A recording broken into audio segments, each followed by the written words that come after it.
প্রথমে একটা প্রশ্ন এনাদেরকে ধরবো, এই প্রশ্ন না পারলে ওই গ্রুপে চলে যাব, আবার পরবর্তী প্রশ্ন আবার ওইখানে ধরবো, বুঝছো?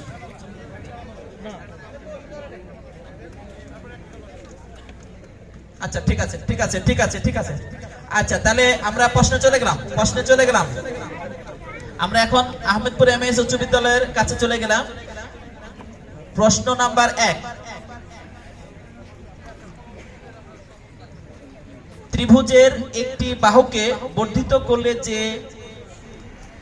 বহিঃকোণ উৎপন্ন হয় তা কার সমান? বিপরীতে কোন দ্বয়ের সমষ্টির সমান? বিপরীতে কোন দ্বয়ের সমষ্টি সমান?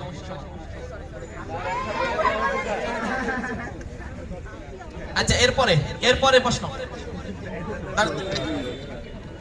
আচ্ছা মৌলিক সংখ্যা কাকে বলে? যে সকল সংখ্যাকে ওই সংখ্যাকে এবং অন্য কোনো সংখ্যা দিয়ে ভাগ করা যায় না তাকে মৌলিক সংখ্যা বলে।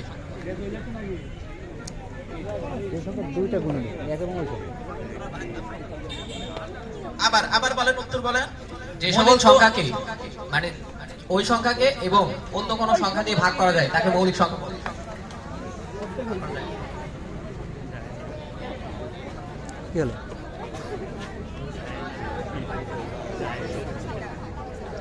আচ্ছা আমরা উত্তর সঠিক হিসাবে ধরে নিচ্ছি। এরপরে 2 নম্বর প্রশ্ন, প্রমাণ অবস্থায় 2 গ্রাম হাইড্রোজেন গ্যাসের আয়তন কত? আমি আবার প্রশ্ন করছি, প্রমাণ অবস্থায় 2 গ্রাম হাইড্রোজেন গ্যাসের আয়তন কত? আমরা 15 সেকেন্ড সময় দেব।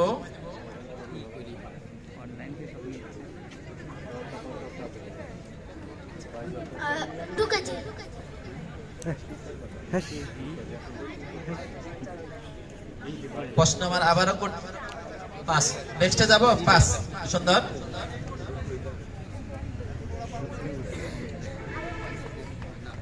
আচ্ছা এবার আমরা বিদ্যালয়ের কাছে যাচ্ছি। প্রমাণ অবস্থায় 2 গ্রাম হাইড্রোজেন গ্যাসের আয়তন কত?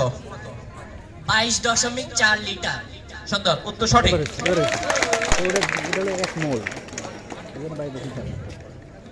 এবার 4 নম্বর প্রশ্ন, দেহের রোগ প্রতিরোধ ক্ষমতায় আছে কোন কণিকার? আবার দেহের রোগ প্রতিরোধ ক্ষমতায় আছে কোন কণিকার? ক্ষমতা আছে কোন কণিকার? উত্তর সঠিক। দেহের রোগ প্রতিরোধ ক্ষমতা আছে কোন কণিকার?